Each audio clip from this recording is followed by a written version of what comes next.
Welcome back sa ating channel. Naging mainit nga na usapin di umano sa mundo ng social media. Tila matapos nga mahuli itong si Katarohan na ito ay tila ito ang napakagandang balita na kanyang ginawa dahil lilagnag na si General Katapang at si Anggi Bautista.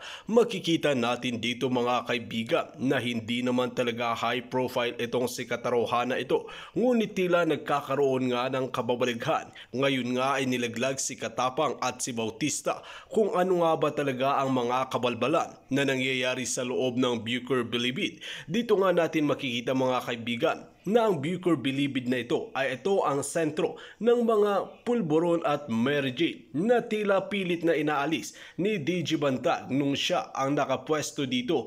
Ngunit muling nanumbalik nga nung si Katapang na at si Bautista ang nasa loob ng bilibid na ito. Kaya naman si Anggi Bautista ay tila nag-resign na dahil talagang hindi nga niya kaya at ayaw niya nang maparusahan. Ngunit hindi nga ito makakawala sa batas ng Pilipinas at sa mga kongrehista. Sa kabilang banda, itong si Katapang naman na ito ay talagang wala nang kawala sa batas dahil pilit na ginigisa lalong-lalo na ang mga kongrehista natin. Sana ay hindi lang magkaroon ng matinding bayaran sa loob ng Senado at papabayaan na naman itong si Katapang na ito dahil malakas nga itong si Remulla na ito at si Kuting ng Norte na siyang nagluklok kay Katapang mismo sa loob ng Bucor Bilibid. Matatandaan natin na talagang umamin na nga pati nga si Molly sa pagbibigay ng malaking pera kada araw sa matataas na opisyales. Dito pa lamang ay talagang nagkaroon ng matinding bayaran. Well mga kaibigan, para nga sa karagdagang impormasyon, panoorin nga natin ang buong video. At kung bago ka pa lamang sa aking channel, huwag kalimutan i-click ang subscribe button at notification bell para lagi kang updated sa ating mga bagong video. At para sa solid viewers natin dyan, maraming salamat sa walang sawang pagsuporta. Good news sa mga Bantag team supporters. Lalong malinisan ang pangalan ng ating minamahal na DJ Bantag at lalong madidiin ang pangalan ni General Katapang. Yung baho kapalpakan sa bilibid ngayon, tuloy-tuloy ang pagsisiwalat, and the truth shall set us free. Okay, so papaano? Itong si Kataroha, viral news yung nangyari sa kanya. Pagtakas, then mamaya, after 1 month, nahuli. So, ang tanong, pinatakas ba siya o nakatakas lang? Kasi ang daming tanong yun, na napahiya ng gusto si number 1 na napahiya si Secretary Boyeng na fake news. Pangalawa, ang new management ng Bucor, Katapang Bautista. Kasi lumalabas, hindi nila ginagawan tungkulin eh. Plus, nag-open up ng maraming puting ahas ni DJ Bantag na nag-report sa mga senador at mga congressman, at nalaman natin yung mga free wifi, laptops, ano pa yun, kubol, ibinalik na, droga, bumalik na rin, GCash transaction, at marami pang mga negosyo. So, sabi ko nga, hulog ng langit, Anghel de la Guardia ni DJ Bantag, itong si Kataroha. So, masayang-masaya ang ating DJ Bantag, tayo, masayang-masaya sa pangyayari sa Bucor, dahil yung mga ibinabato nilang dumi sa ating DJ Bantag, bumalik sa kanila ng mas lalo pa, mas madumi ang nabulgar sa kanila ngayon. So, ito ngayon, nahuli.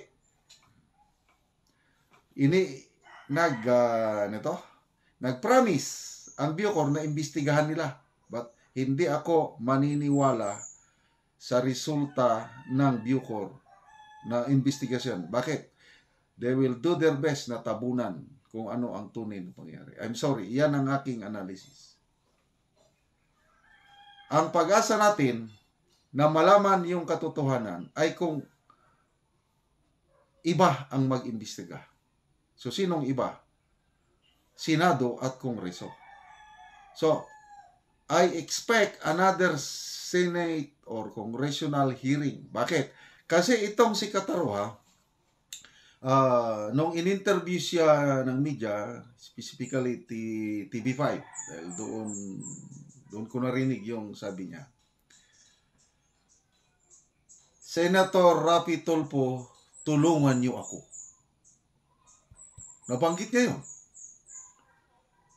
Isisiwalat ko ang lahat kay Senator Raffy Tulfo. So, bakit si Senator Raffy Tulfo? Kasi, ano na yan? Sumbungan ng bayan yung Tulfo Brothers. Kaya nga nanalong senador eh. Pang-ilan ba si Senator Raffy? Binutuhan ko yan. Yung party list nila, yung CIS, number 1. More than 1 million votes ang nakuha nila. Kasi ang dami nilang natutulungan. Kaya saludo ako dito sa mga Tulfo Brothers. Dapat ganito ang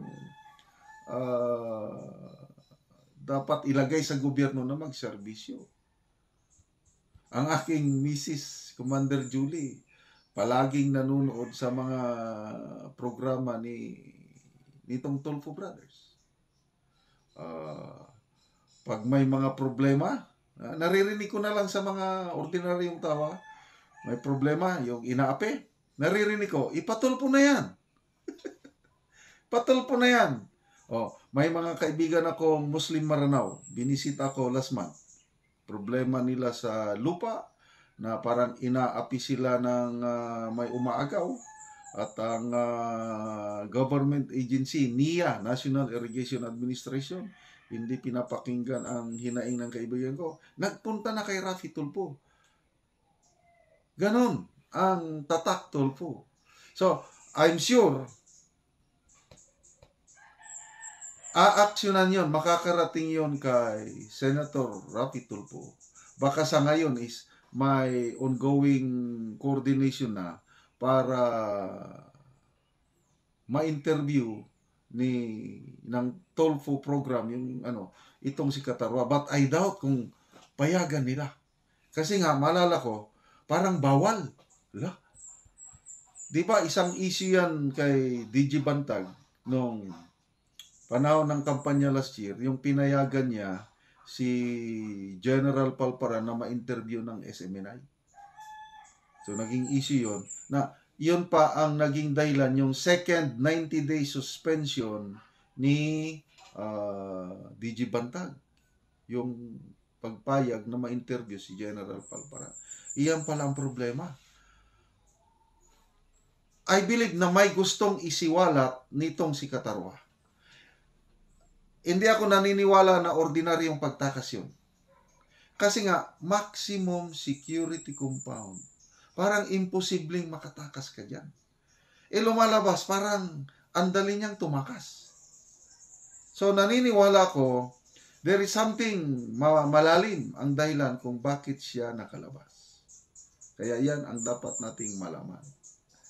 Lalong mabubuking, lalong lalabas ang baho ni General Katapang at Bautista once na nagsalita itong si Kataroha sa totoong dahilan. Kailang yun na ang problema. Paano niya isisiwalat? Okay? So, hindi papayagan ng Bucor Management na magsalita. But, ito na. Kung ang Senado or Kongreso na mag-schedule ulit sila ng congressional hearing at i-invite si Katapang, yung mga jail guards, kasama si Kataroha, pwede na pala. Solved na ni.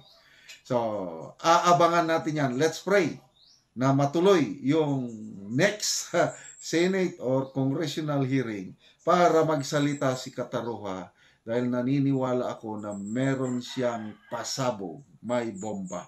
At ito, pabor sa ating DG Bantag. So, to me, God is working. God works in mysterious ways. Kasi naniniwala ako na ang ating DG Bantag is a victim of injustice. Na-frame up siya. Oh, by the way, tingnan niyo ang aking t-shirt. Yung ibinigay niya sa akin nung nagkita kami ng So,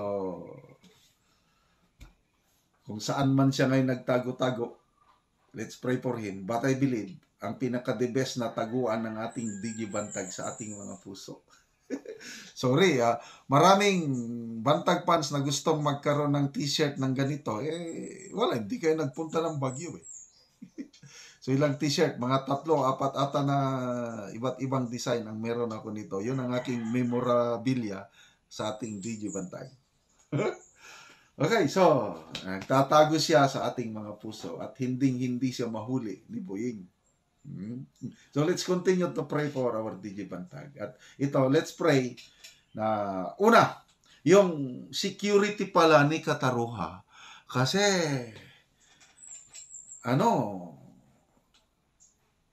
mayroong masamang balak o may masamang adhikain yung nagpataka sa kanya. At kung magsasalita na yung Kataroha, lalong madidiin ka ang dapat madiin. At baka ito na ang ikababagsak ng Bucor Management, meaning General Katapang. So, as we pray for DG Bantag, ipagdasal na rin natin itong kanyang hulog ng langit, Anghel de la Guardia na si PDL Kataroha na maproteksyonan siya. Baka mamaya mabulagan na lang dahil sa balita na nalagutan na siya ng hininga. So, salamat sa mga kongresista, sa mga congressman, senador na nag-umpisa ng Senate hearing, congressional hearing. Sana ituloy nyo at sana mag-appear itong si Kataroha sa isang live hearing para the truth shall set us free. Mabuhay, matago-tago ang ating DG Bantag. Counsel for accused Sonza in collaboration with attorney John Miguel Manuel and accused Sonza, a person deprived of liberty, currently confined at the Quezon City Ligtas COVID facility. Upon his motion, accused petition for bail is hereby withdrawn. So withdraw, but sabi dito, dahil private complainants failed to appear. So tama yung sinabi sa atin ni Don Rolando, coming from the sister of Mr.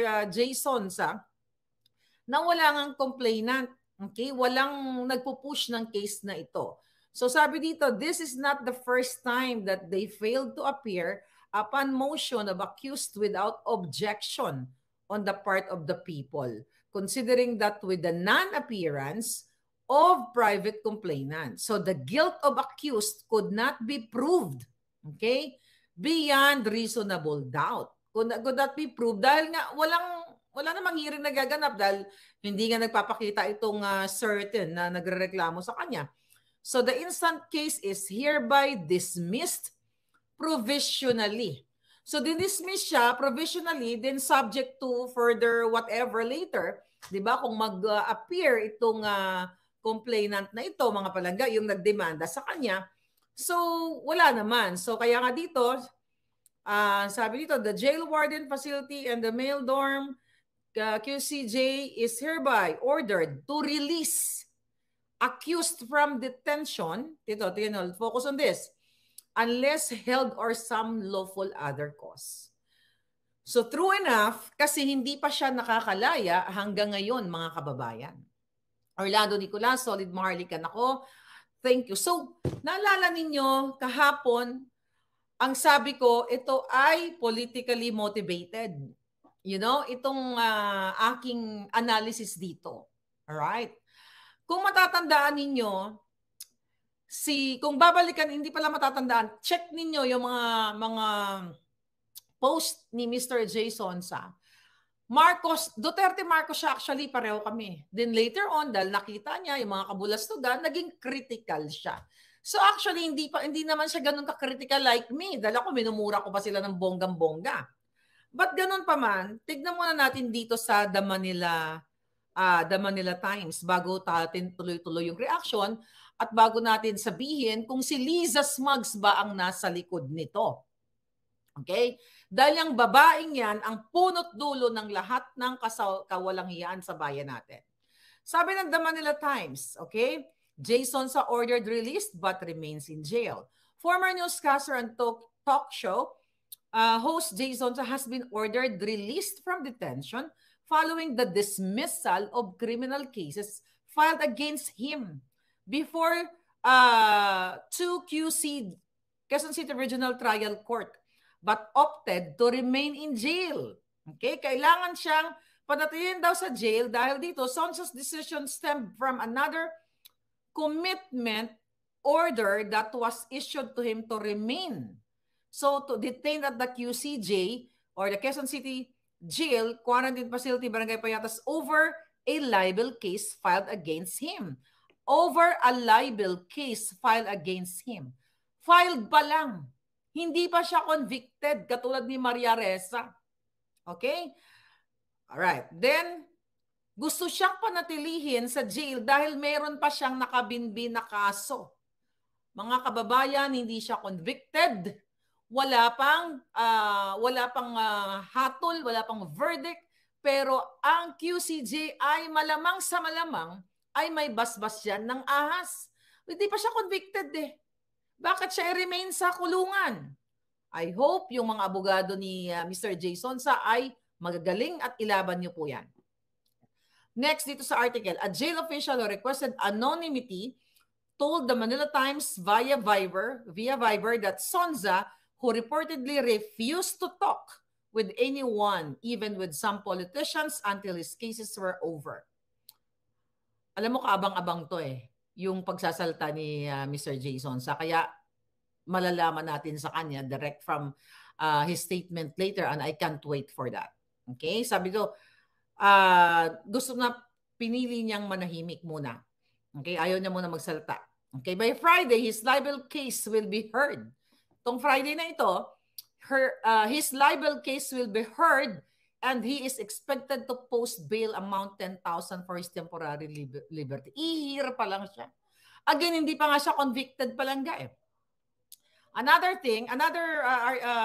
statement here, aside from QCRTC Branch 215, Judge Edita Mina Aguba of Branch 100 decided to dismiss the case against Sonza due to the repeated non-appearance of private complainants. Yun na nga kanina. So upon motion of accusers without objection on part of the people, considering, okay, that with the non-appearance of private complainants, the guilt, ayun na nga, of the accused could not be proven beyond reasonable doubt. So the instant case is hereby dismissed. Ayun yung binasa ko kanina. The judge ordered, okay, so the judge ordered the release of Sonza. Sonza was scheduled, ito ang eksena, alam niyo to. Sonza was scheduled to leave for Hong Kong on July 18 when immigration officials took him inside at the Ninoy Aquino International Airport Terminal 3 for an interview. The former broadcaster was later prevented from boarding his flight after it was discovered that he was a pending case of estafa. So, in-interview siya, okay, then nakita nila, sinilip nila na meron siyang pending case na estafa at yung libel na yan, kung ano man yan, but wala siyang whole departure order. At wala siyang verdict na siya ay convicted fellow. Diba? Wala, hindi siya convicted. Ayan, si Don Rolando, ayan ang nagbigay sa akin. Gandang gabi sa lahat ng mga Kamaharlikans. Ngayon, sabi dito, nung in-interview siya sa ng Bureau of Immigration sa airport, this prompted, okay, nung nalaman na may kaso-kaso siya, this prompted the Bureau of Immigration to detain him temporarily. So dahil nalaman lang, trip-trip lang ng immigration, so didetain muna siya. At tinransfer na nga siya sa presuhan. Oh, it's about, okay, so here's my take, mga kababayan. Itong nangyayari kay Jason ay message ito sa taong bayan ng makademonyong gobyernong ito na kapag ikaw ay critical ka sa gobyerno ay kaya ka na lang i-detain, kaya ka nilang pigilan na mamasyal, na maglabas sa bansa kahit walang whole departure order, kahit hindi ka convicted. Why? Mga kababayan, kung minamahal, ang statement, dito tayo magbe-base sa statement ni Liza Araneta Marcos na ahas ng lipunan. Bakit kailangan ko i-connect? Meron po siyang binitawang salita. Hindi niya pwedeng pagsinungalingan ito. Okay? Diyan sa loob ng kanyang mga nasasakupan, dahil demonya yan eh. Okay? Ang sabi niya, ng lahat ng mga hindi niya gusto sa nakapwesto, wherever sa gobyerno, or kahit na na-appoint na ni Kuting, na-appoint na nila, ang gagawin daw, pag hindi niya, pag trip niya, pag sobadoy, yung mga pagmumuka, okay? Or hindi niya trip dahil maaring boyfriend tuloy, best friend kita o friend kita. So sabi ni Lisa, ito, ay i-quote natin siya, sabi niya, kung walang butas, hanapan. Kung walang butas, hanapan. Kasuhan, and I'll do the rest. Statement po yan ng ahas na asawa ni Kuting. Kung walang butas, hanapan ng butas, kasuhan, and I'll do the rest. Ngayon, mga kababayan, ito lamang ay ating pinagtagni-tagni. Naging critical si Jason sa nakita nyo naman mismo ang balita, mismo ang korte, dahil siya ay hindi convicted. Right? May kaso lang siya. Ito'y mensahe ito sa taong bayan na kapag nag-criticize ka sa gobyerno ay pwede ka nilang harasin. Kasi si Liza ay isang napaka-vindictive na tao, mapaghiganti. Dahil siya ay narcissist. Diba? Vindictive, mapaghiganti, mapaghinanakit, lahat insecure sa lahat ng bagay. So pwedeng siya ang nasa likod nito, mga kababayan. Possible. Diba? Kasi itong taong ito, sabi ko nga, vindictive narcissist, ano ba yung personality niya? Feeling niya siya ang pinakamataas ngayon. Diba? Siya ang, imagine niyo, example na lang, balikan ko. Yung nahuli, okay? Ito, balikan natin mga palangga. Siya ang ginamit dito. Pakita ko lang. Yung nahuli na ito, nakasama nila sa New York, ulitin natin. Ano, not that one. Okay, not that one. Ito, yung nahuli na itong Indian na nakuhaan ng mga pang-teroristang mga gamit, mga malalaki, mga bala, baril, lahat. Ayan. Tinawagan yan ni Mel Robles ng PCSO at inarbor yan sa mga humuli sa kanya at ginamit kasi, you know, BFF sila ni Liza. Kinokonek ko lang. So, balik tayo kay Jason sa. Okay? Lahat ito ay talaga namang para sa akin, mga kaibigan, panggigipit ito para ipahiya si Jason sa. Siyempre, nakuhaan siya ng mugshot. And that mugshot will be forever sa social media. Will be forever. Okay? Ang ginagawa nila, hinaharas nila yung tao, kaya nga pinapasa nila sa mainstream and the social media para sabihin na ito si Jason sa ay ganitong tao, masamang tao. Ganyan-ganyan kahit hindi pa siya convicted. Kaso pa lang. Hindi lahat ng kinakasuhan ay guilty sa kanilang mga sala. 'Di ba? Sila nga guilty na, nakalabas pa.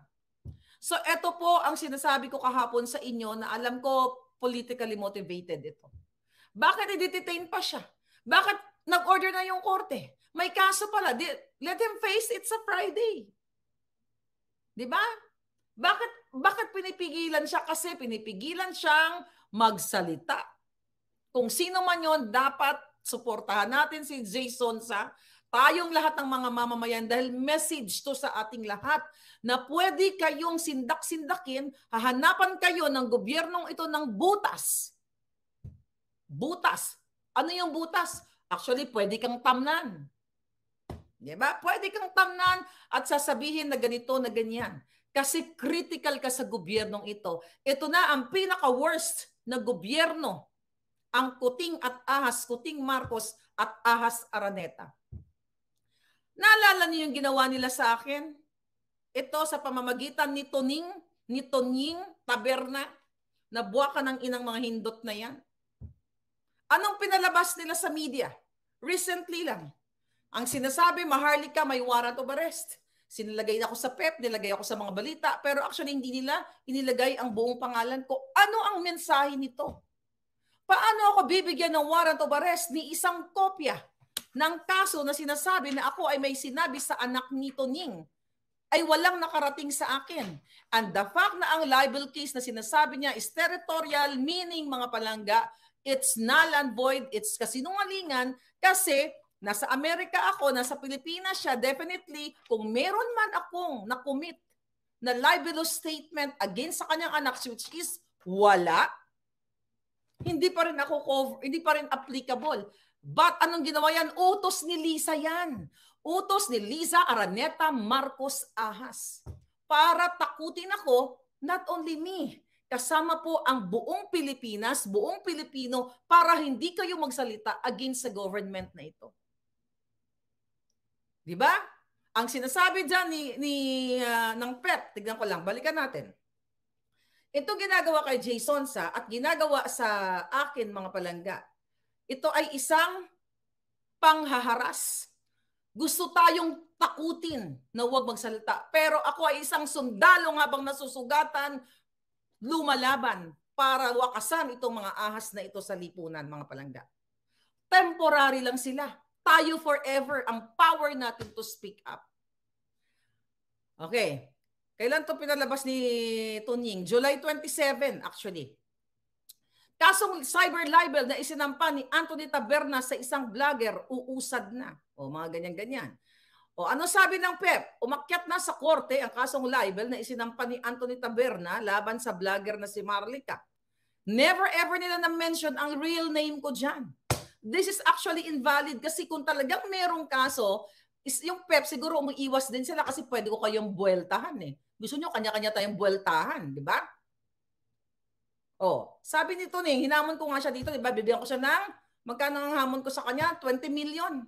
Kung maipakita niya sa taong bayan ang warrant of arrest against me. Sabi nito, sabi ng PEP, iyan ang isa sa binalita ni Tonying sa isang miyembro ng media sa 17th anniversary ng Chuchu, sabi niya, okay, wag na yon. Sabi dito, a few days ago, naglabas pa ng resolusyon ang piskalya, okay, finding probable cause sa kasong libel against me. Mayroon daw probable cause. Where is that document against me? Ako ang nasasakdal, definitely. Kung meron man, meron akong kopya. Mga kababayan, ni isang tuldok ng dokumento, wala akong natanggap. Which is, alam ko na hindi as in kasinungalingan yung libel case. Pero ito'y panggigipit at nilagay nila ako sa media at I don't fucking care, mga palangga. Wala akong pakialam, nila ako sa media kasi lalabanan ko sila. Media, social media, lalabanan ko sila ng harap-harapan. Ito'y kasinungalingan, okay? Na sinasabi na meron daw na isang, sabi ni Tonying, as we speak, na isang pa na po sa husgado ng Pampanga Regional Trial Court yung kaso. Nakasampa na, may probable cause na wala pa rin dun sa ano ninyo, sa kinakasuhan ninyo. Ano yon? Yung case, kayo lang ang nakakalam? Yung narareklamo nyo, wala, hindi nyo papadalhan ng papel? So I can fight against you? At ito rin ang ginagawa nila kay Jason sa mga kababayan. Hindi pa convicted yung tao, wala namang whole departure order. Ang may kagagawa nito ay walang iba kundi ang ahas, lalo na dito sa case ko. Dahil ulit-ulitin ko na si Anthony Taberna, buong-buo, yan, ay aso ni Lisa. Aso ahas na tumatanggap not only ng payola sa kanya, pinasabog ko na sa inyo ng bonggang-bongga niyo, nakilala siya sa lahat ng mga kasama niya sa mainstream media na tumatanggap ng suhol, di ba? Yung pinaka-famous na nagkaroon sila ng bangayan ni Pinky Webb. Dahil yung tumanggap si Tonying ng 300,000 doon sa spa na yon na kung saan mga palangga, okay to, di ba? Nagkaroon ng pag-raid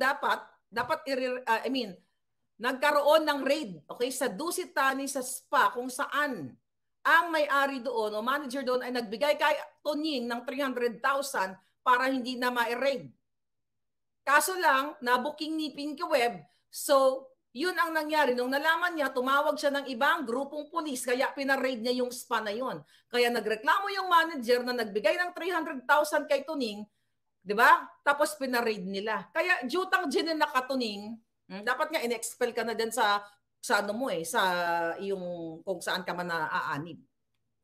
But anyway, kinukundi ko lang palangga. Imagine nyo ito, may warrant of arrest daw ako. Di ba? By the way, may pinakita ba silang warrant of arrest kay Jay Sonsa? May pinakita bang warrant of arrest sa balita? Wala. Hinold lang nila, di ba? Ang sinasabi nila may warrant of arrest. Kaya I can't wait for Jay Sonsa to speak up one day o soon. Imagine mo, yung iba convicted, nakakalabas, katulad nga ni Maria Ressa, siya ihihiring pala ng Friday, tapos i-detain nyo kahit na may order na ng korte. Panggigipit ito, mga kababayan.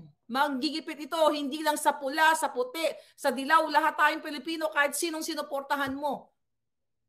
Dahil ito'y usapin, hindi na sa ating political views. Hindi na kung si Isko, si Pacquiao ka, si Lemi ka, o si Marcos ka. Ako Marcos buka na.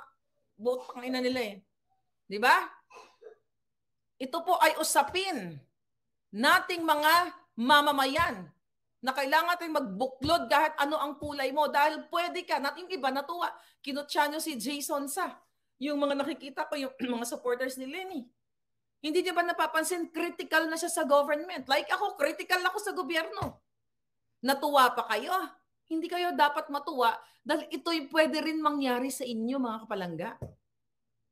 Hindi convicted. Di ba? Walang department, hold departure order. Pinahuli nila. Sinyalis ito. Kaya nga dapat balikan lahat ng danyos na ginawa nila, yung pag-hold nila, yung pamasahe and everything, emotional damage, lahat ng damage dapat, kung meron man, magagaling ang mga abogado ni Jason, dapat balikan niya to para makita ng taong bayan kung gaano kahayop ang gobyernong ito. Ito'y pananakot. Number 1 na lang. The purpose, kasi mga palangga, ang purpose nito, kasi gusto nilang mamagshot tayo.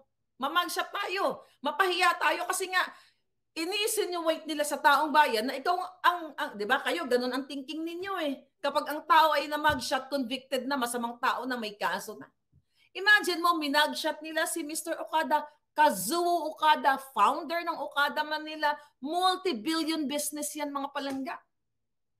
Sa kabila ng kanyang mga kaso na mga dismiss na, sinalubong nila sa airport para pusasan, para i-mugshot. Ano ang message yan? Message siya ni Lisa, ni Kuting, na hindi kayo basta-basta, kahit bilyonaryo kayo, kahit may pera kayo, kahit Jason sa kayo, o whoever you are, guys, may kalalagyan kayo. How much more kayo, mga kababayan? Number 1 example, si Mr. Kazuo Okada. I hope napanood mo niyo yung mga vlog ko about it. Pinusasan noong October 19, 2022. Nagkakaroon sila ng intra-corporate dispute, doon sa kanilang kumpanya. Nakikialam si Lisa. Sabi ko nga sa inyo, ikanood lang sa akin, may picture ako na nakikialam at nagkakapera si Tambalos si Martin Romualdez dyan.